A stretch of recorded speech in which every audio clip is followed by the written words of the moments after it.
Can Doug DeMuro sell this 2024 Tesla Cybertruck on Cars and Bids, or would he be better off just trying to sell a stainless steel refrigerator? Let's find out. Bid Nerds is your daily YouTube car game show, where we predict the online auction results of the most interesting cars on Bring a Trailer, Cars and Bids, Haggerty Marketplace, and more. It's just like the Price is Right game show. Play along and see if you can beat the nerds. You know, we always say that we pick the most interesting cars from all the automotive enthusiast auction sites, and tonight is no exception. Wait till you see what we got picked for you guys tonight. Michael Deeb, what is the first thing on the list?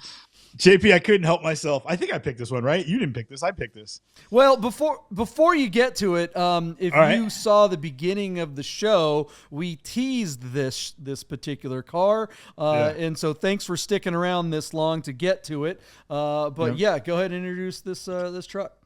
All right, JP. For the first time on Bid Nerds, we are covering, and we're gonna silence half the audience. It is a 2024 Tesla Cybertruck. This one is called the Foundation Series. I don't know what that means or what you get for that. I didn't read anything about it because I don't really care. I think I sent you the video, JP, the first time I was behind one in traffic, which was about a month ago here. And then I was down in LA and went to the Peterson Museum. And at the moment, the Peterson is doing a whole Tesla retrospective. And they have a Cybertruck in the display, and to stand next to this thing, I mean, it is awesome to look at. It is unlike anything else that is, I think, ever been on the road. It is unique to the highest degree. Bob Lutz became the chairman at GM. He'd come over from Chrysler, became the chairman at GM, and Pontiac was making the Aztek at the time. And Bob Lutz said something very diplomatic about the Aztek. And he said, I commend them for building it. And then he promptly cut it off, like he killed the car. You remember the Aztek was that really awful 5-door that just had hideous lines, very utilitarian, but just a terrible vehicle. And he killed it off. And so this is sort of, from my feeling personally about this, is like, I commend Tesla for making this. And I'm sure lots of guys are going to buy it. It doesn't move the needle for me. If I'm getting a truck, JP, I want a big old American truck that you would see at a keg party at a lake in Washington State. You know what I'm talking about. That, to me, is what a truck has been and always will be. This looks like it would be more at home on the moon than it would in my driveway. And so you can miss me with it. That being said, these are, I think, just over 6-figure cars. And these things are trading for, easily 50% more money in the secondary market. So you and I will get to have a little bit of fun trying to guess where somebody's going to fall on their Johnson and pick this one up. But it's that same thing where the guy who bought this car clearly had no intention of driving it. It's just an opportunistic moment that he got in line, got his car built or truck or whatever it is, and then he immediately took it and parked it under a fancy light to get some cool pictures of it, throw it up on Cars and Bids, and see if he can make 50% on his investment, which he probably will do.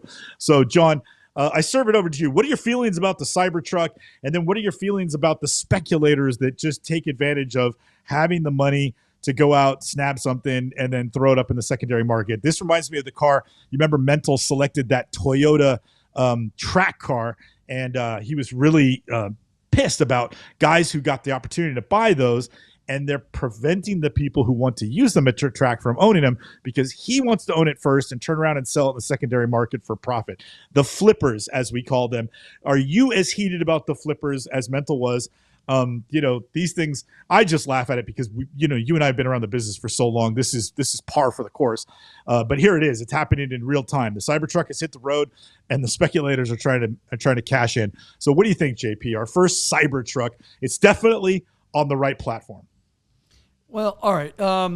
You asked two big questions there. I'll start with the latter. As far as the flippers thing, I could care less.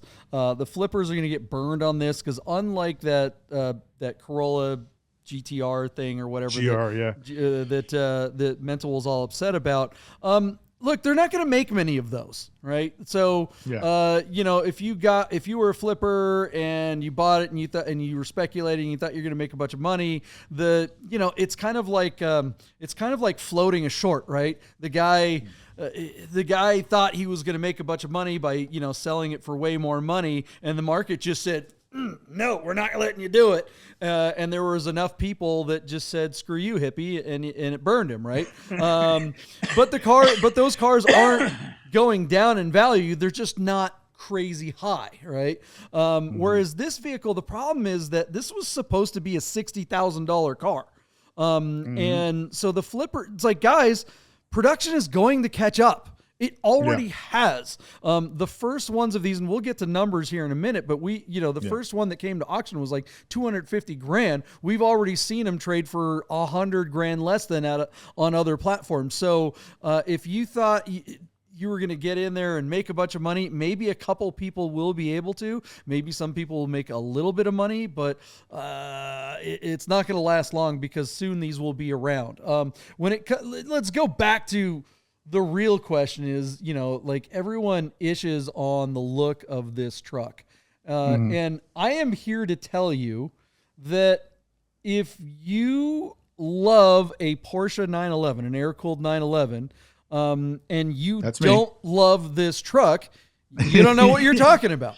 I mean, this is one of the best design studies in our lifetime. This is the most amazing vehicle since the 911 when it comes to automotive design. This thing, I know that a lot of people don't like it and it's not for everyone, but the people that are trashing it and saying that it looks stupid or it's dumb or it's too simple, then no, you are simple. If you think that this is something that a kindergarten kid could draw up, okay, I get it. Anyone can draw a triangle, just like the pyramids. You think those were easy to put together? They're not, right? They look simple, but minimalism is difficult in practice. Making this truck and making it look the way it does and having all the lines actually come together and work, this thing is freaking amazing. And to be able to actually make something that actually looks different on the road nowadays,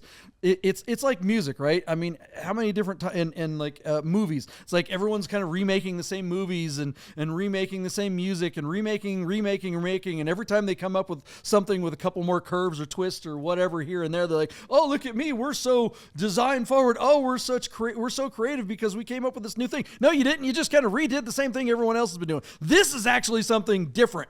This is truly a unique thing on the road, and I love that it exists. Now, all that said, do I think it's worth $200,000 or $150,000? No, it's not. That's not what it was supposed to be.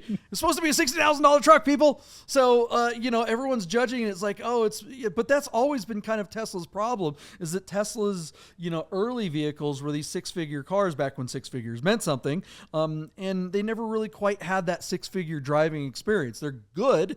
They're great, but they've always been kind of built for people that don't like cars, for people that actually have a disdain for automobiles. This car, I kind of actually feel like there actually was a nod to the fact that, hey, this is actually something more than a transportation device or an appliance. Everyone's comparing this thing to a refrigerator or some kind of blender or something like that, but it's not. It's actually the only car on the road right now that isn't that, frankly, and that's including everything that Porsche makes, because Porsche, has announced that, by 2026, there's all the Macans are going to be EVs. There won't be any gas ones. All the 911s that are coming out by 2029 will be some combination of hybrid, and probably the only gas ones are going to be the GT cars.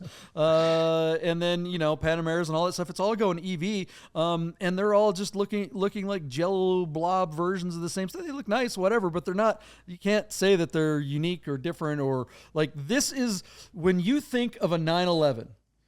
Actually, let me rephrase that.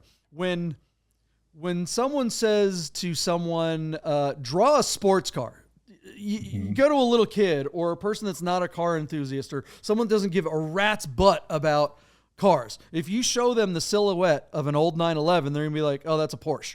right? Yeah. If you show someone the silhouette of this thing, they're gonna be like, that's a Cybertruck. There's no other vehicles other than those two that are really good, other than maybe a Beetle. I mean, that's it. This is such a unique thing, and this is now literally iconic.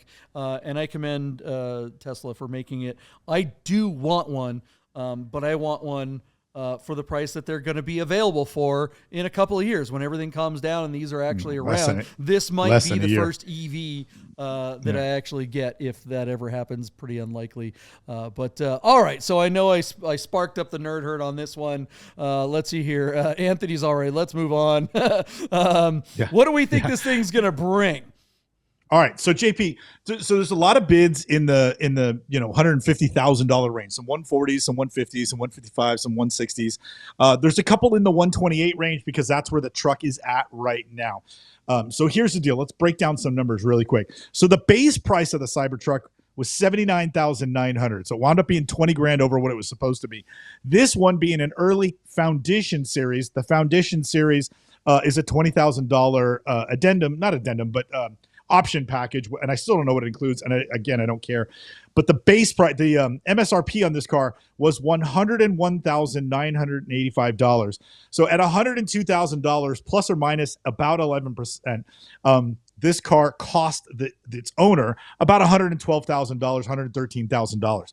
So some people in the bids are saying reserve not met on their like Anthony Vieira at 128, reserve not met. I think. I would think reserve would have to be made at about $120,000 because essentially the guy who bought this and is speculating on is already made whole and is going to put some money in his pocket. So where it's at now at 128.5, I think reserve is met. I think this truck is going to sell. That being said, the last one I saw that sold on BAT brought 160 grand. I think on this platform, and being that there's more every day, there's more and more in the marketplace, I think that number is coming down, John.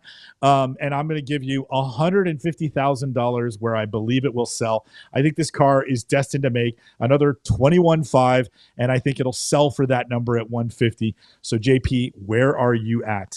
I don't think it's going to get to $150. I'm going to go I don't even think it's going to get to $140. I'm going to say $139,999 and say it and it should sell for that. The reason why I'm saying that is because I feel like Cars and Bids has been doing a good job managing their reserves. And if you're calling Cars and Bids, if you're calling Doug DeMuro like, hey, I got a Cybertruck, they just had one fail to sell. I think at like 150 something. And I think they got to be just like, hey, so Chris Carbine's talking that on 158 R&M. That was last week. I think the value of these is dropping like a rock. Everyone saw that $250,000 mark. That one guy got lucky. And everyone's like, oh, I can do that too. And sorry guys, that was a one-trick pony. That was the one time this is going to happen. First to the key. Yeah, you got it, and now it's like, yeah, okay. I mean, because like, who wants to be the guy? Look, you're already going to be catching enough ish driving one of these around anyway right now. Right, yeah, because everyone's got, people have obviously very extreme views of the design of the car. So half the people look at it, you're going, wow, that thing's dope. The other half the people are going, that's the dumbest looking vehicle ever. And do you really want people going, oh, I bet that guy paid $200,000 over sticker for it, or $100,000 or whatever. Nobody wants to. Everyone thinks that's if you see one on the road right now, you know that you paid a lot for it, right? Or it's likely that you're one of those idiots that way overpaid. So I don't think anybody wants to be that person. So that it's got to die down a little bit, and then these will do okay. On top of that, like we started this whole thing, and like our thumbnail says, like EV prices are crashing. We've talked about the market in general. New cars are really struggling. Classic cars that we talk about, the enthusiast cars, the blue chip cars, seem to be doing well. It's a good kind of like hedge against inflation. It's okay. 911s are doing pretty good. EVs typically not so much. On most of the manufacturers are really struggling. Even Porsche EVs are having a hard time. Any vehicle that's being that someone's trying to get a premium over list, I mean that's not going to last, because that's over in every other sector, except maybe I don't know, a GT3 or something. Lee back in the comments says Tesla stock isn't looking great lately. They will make as many as possible. And so that's a pretty good point. And that's a good take. And so as such, knowing that every minute that these things are out there, there's more and more in the marketplace, the prices are falling. I still think this one has a chance to get to my 150. I do like your bid at basically 140. That's a good bid. And it looks like we're right on brand with everybody else. So Ross says, okay, it's going to sell for 139. Zach Miller's at 140, Michael S. at 155, George Condor at 154.20, Randy B at 160. He's the high man. Randy, you might be all alone up there. Anthony Vieira gives it 128.5, which is where it's at now, and says failure to sell. And I think that would put a smile on Anthony's face. And then Gerd and Jerry are saying 157.5. Hey guys, I gotta tell you about our friends Godden Porsche of Las Vegas and Godden Classic. If you're looking for a new Porsche or a classic, you gotta call our friend Steve at Godden, this guy. 1989 linen gray metallic G50 cab. Is that gonna be for sale? It is gonna be for sale. The car only has 65,000 miles on it. Save yourself the hassle of screwing around with all the auctions like we always talk about and just talk to Steve. He'll find you the classic Porsche you're looking for. Godden Porsche of Las Vegas. Hey guys, you're probably looking at your watch and wondering if Bid Nerds will ever end. So you better talk to our friends at Our Smiths to make sure your Rolex, Tag Heuer, AP, or any fine timepiece is in tip-top shape. Our Smiths, fine Swiss repair. Several days later. So AJ, last show that we did, JP selected for us, because our audience hates EVs. JB selected for us a 2024 Tesla Cybertruck, one of the early Foundation Series models, which apparently is like $30,000 extra or $20,000 extra. This car, our car, was on Cars and Bids, Doug DeMuro's site, and it was located in Gilroy, California, which is basically you get out of the airplane at SFO, you go down to Silicon Valley, and you hang a left, and you go to the garlic capital of the world. And that's where our car is. Our particular car is owned and operated by a speculator, someone who only intended to turn a profit on it because our car is showing just 70 miles. And I would tell you that Gilroy is about 20 of them from SFO to the basically to his house in Gilroy. So basically, this guy took this car, hasn't driven it. I mean, AJ, think about it. He hasn't even put a tank of gas in it yet. You know what I'm saying? Yeah, zero. And so anyway, he's looking to turn it for a profit. Now, we have seen, I think John was mentioning that one of the early cars to hit the auction platforms, Cybertrucks, flipped for like 250 grand. Mm-hmm. The last one that I saw, and I'm talking just last week on BAT, brought $160,000. So with those numbers in mind and understanding that as more and more Cybertrucks are built, this turn on the investment for profit is of diminishing returns, I thought this car would bring $150,000 on Cars and Bids. JP said I was crazy, which is totally rude considering I'm his partner on the show. But he said $139,999 is all it would take to buy this truck on Cars and Bids because the market on these is dropping like a stone. Now, in the Bid Nerd history, Randy said 160, taking the over. Anthony at 128 was under JP. Chris Carbine is right alongside JP at 138.9. George at 150. Gerd at 157, who's almost always right. Zach at 140. Welcome back, Zach. We missed you. I can't see one under my picture, and Michael S. is at 155. The one under my picture, I don't know whose it is, but it's 129.5. So, JP, we're going to put you on the PJ. What is it? Tell me your name again. AJ, yeah, one of those letters. AJ, we'll put you on the spot. You saw what the herd is thinking. Less than 100 miles on a Cybertruck. Values are dropping. Give us your, what do you think would have happened here on Cars and Bids, which is Doug DeMuro's weirdo site, probably the perfect site to sell a Cybertruck. So you're wanting to know. We want to know what you think this result was. What was the result of this auction? Hammer price. I think it's perfect. What's going for? Because I don't think it should go any less. Or no, actually, how much do you think it sold for, or did it sell? Like, give us a number. Like, what do you think this thing sold for? One right this here? specific one right here. 150, 160. Well, you got to give us a number. That's 160. It's a game. 160. He says 160. 160. What do you right. before we get to that? Before we get to the actual results, AJ, what do you think of these? I have a Tesla. I have a Model Y Performance. I know you guys don't like that, but I also have 4 other vehicles that are 3 of them are supercars and other one's my Raptor. So I love. Do you see how defensive he got there? I have to. JP. Well, where do you I'm find surrounded- these guys? I have a Tesla, but don't worry, I'm cool. I've got a Lamborghini too. Yeah. And a McLaren and a Porsche.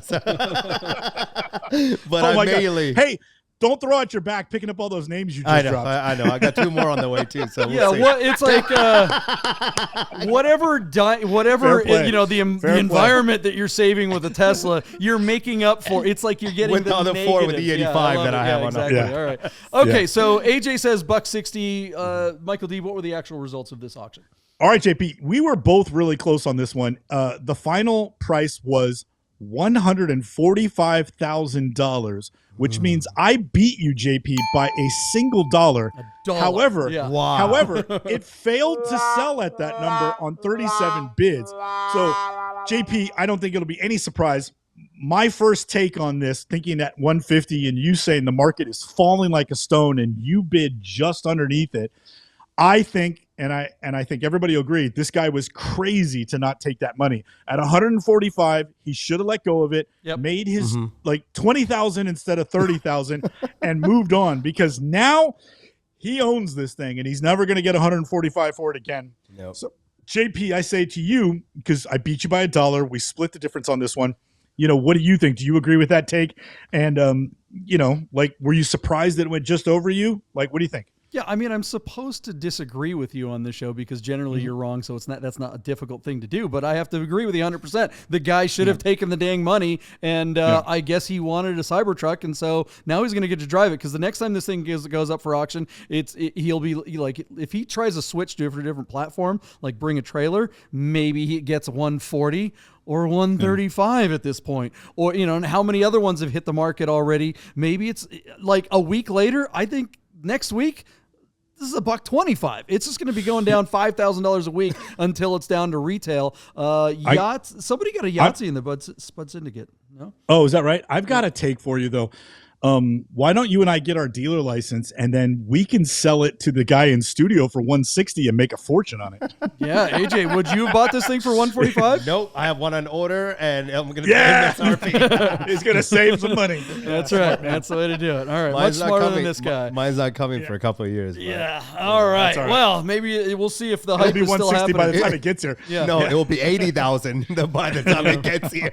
Well, I mean, with inflation in 2 years, who knows what the price of that dang thing is, Yeah. and how much will gasoline be in 2026? That's, $6. geez, right? I mean, I still, and I've said it before on episodes whenever we talk about EVs, we are like, we could wake up tomorrow. There could be a war in the Middle East tomorrow morning, which guess what, kids? That's definitely going to affect gas prices overnight.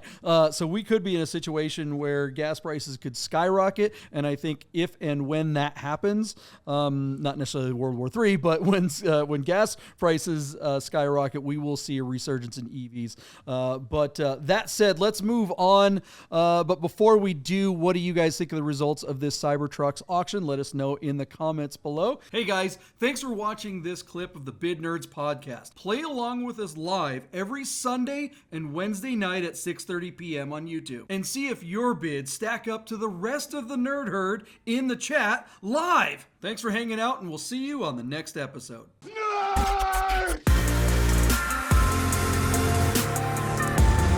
Get those nerds!